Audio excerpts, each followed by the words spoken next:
Well, hello folks, welcome back to the channel. This video I'm going to be making some pork fillet jerky. Now, jerky is one of those things that is really quite expensive, and there's two main reasons why jerky is so expensive. Firstly, it's the yield. For every kilo of meat, you're only going to get about 500 grams of jerky at the end of the day. So you can see why it's so expensive. The second reason why it's so expensive is because there is quite a bit of processing involved in making it. And that's unsurprising because you have to slice the meat, it has to be marinated, then it has to be physically laid out and dried, and that all takes time, takes energy, and it adds to the final cost. Anyway, let's make it ourselves. It's so easy. I think you'll agree, this whole process, and you'll see by the end of the video how easy it actually is to make. And this is something you can absolutely do at home in your own kitchen without any fancy tools or equipment.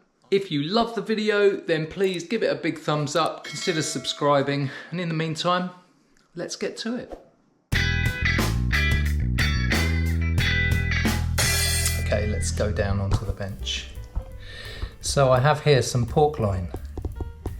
This is a lovely bit of pork tenderloin, and it's on special. I've partially frozen this, and the reason I've done that is because one of the things when you're cutting jerky is you want it to be, first of all, across the grain, so that you get a good mouth feel when you come to bite it, and secondly, it's when you do come to cut it, you want it to be firm so that it doesn't kind of wobble about when you're cutting it, basically. So this is a nice bit of pork tenderloin.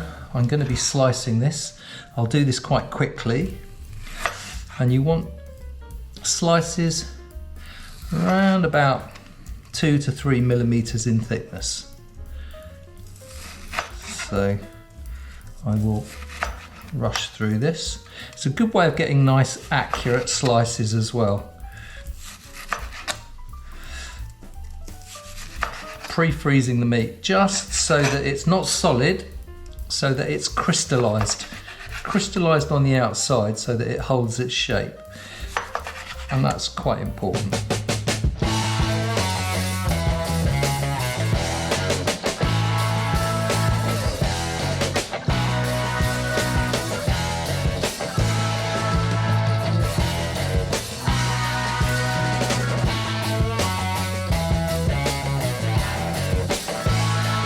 Our jerky, and you can see obviously it's not frozen in the middle by any stretch of the imagination. So what I'm going to do now is place this into the bowl, and we'll get some marinade on it. So let's just pop all this in here.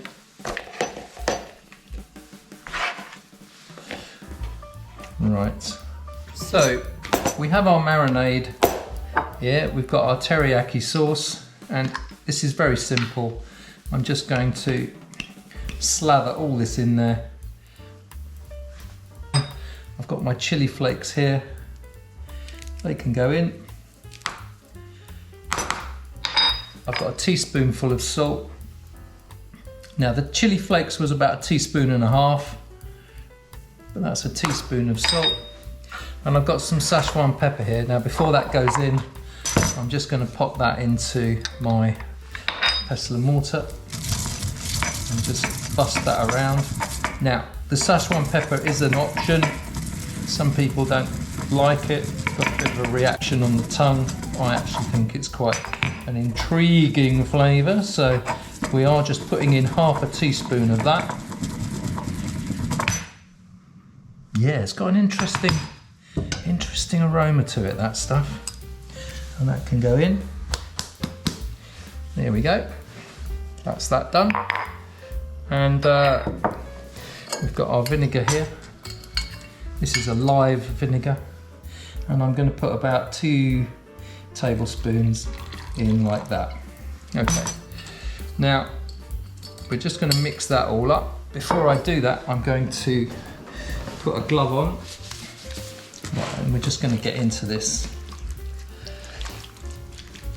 We don't want any bare bits of meat, so where the meat's stuck together, we just want to pull it apart if we can with our fingers.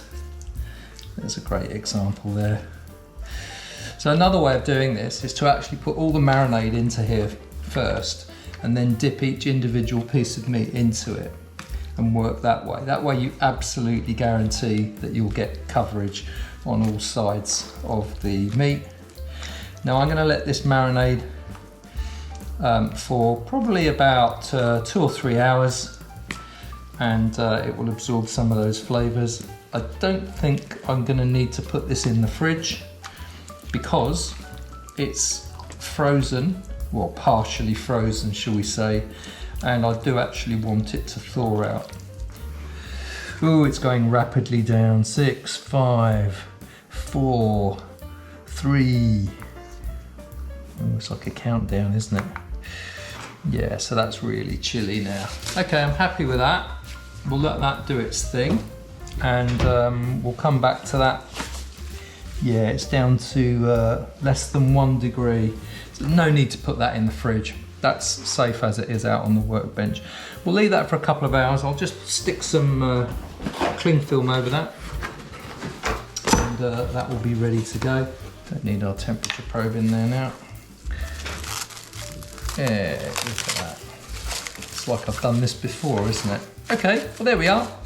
That can sit on the bench for a couple of hours. We'll have a bit of a clean down and we'll catch up with you on the next bit of the process. So there we go. That's it. That's the first bit of our jerky done. And all we need to do now is wait. Right.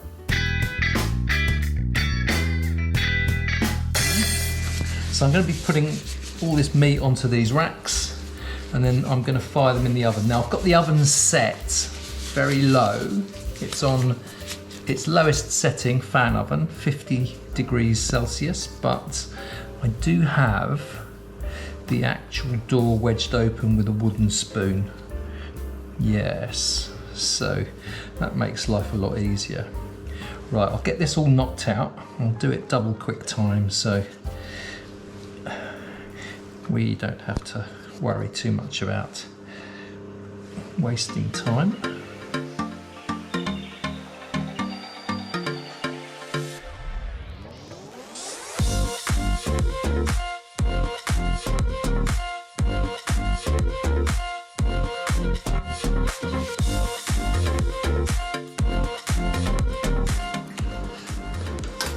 Get the other rack in there. Put that to the side. We'll get these two in the oven as soon as this one's loaded.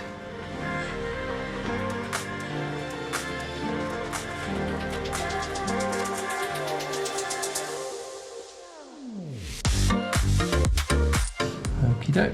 I think that's about as much usefulness as we can get out of there.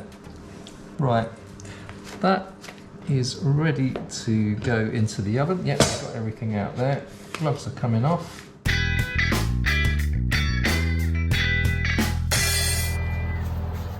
There we go. In they go. Right. We'll put the spoon in the top so it keeps the door open. So you can see here the temperature is set at 50 degrees Celsius, and we have the spoon wedging the door open. You can just see the jerky through there, drying out, doing its thing. Absolutely lovely. We'll come back in about an hour and a bit and we'll check this. Right, let's have a quick look in here. Okay, that's looking quite nice. Let's pull one of these racks out. And it's drying nicely. It's not too hot in here, which is nice. You can easily put your hand in there, there's no real heat. That's nice. Right, pop that back. Close this door up. And we'll come back to it in a little while.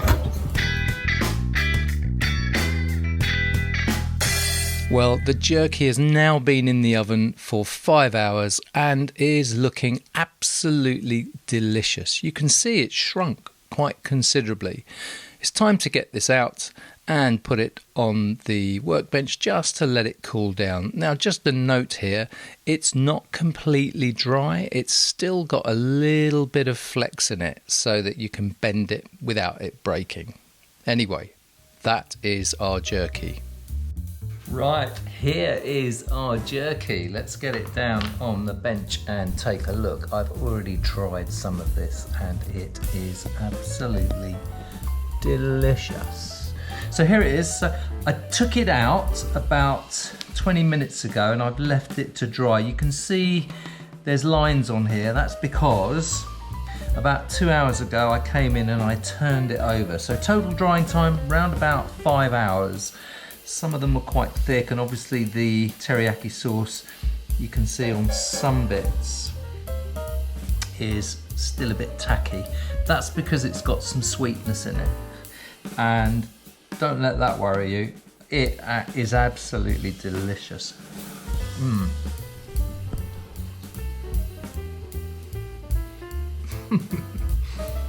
It's really, really beautiful. I'm going to plate this up, take some pictures of it. I think it's absolutely 100% success. But what you can do with this is you can vacuum pack it, freeze it, and then when you want to use it, you just pull it out the freezer, stick it in your bag, and off you go. That is the last bag, sealed up. These are going to go into the freezer, and whenever I want to stick one in my bag when I'm going out for a walk, pop one of those in your rucksack and away you go. Now, there is another step that you can take to this pork jerky if you really want to. It's a personal choice and it's up to you if you want to do it. It is a safety step and it is a heat treatment.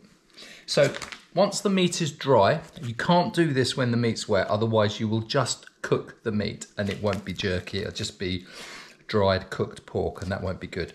So once the meat is dry and you've removed 90% of the moisture, take the temperature of the oven, take the spoon out of the oven so the door closes, take the temperature up to 100 degrees, leave it there for 5 minutes, and then take the jerky out. And that is your heat treatment. That will kill anything nasty on there and it will render it relatively safe. I know through my own handling of this particular product that it is safe. I've also had some earlier today and I'm feeling fine. That's going to go in the freezer. We'll see this when I want to eat it. That's a real success, easy to do. You must try this at home. It is such a wonderful thing. If you like jerky and you don't like spending huge amounts of money for it, crack on.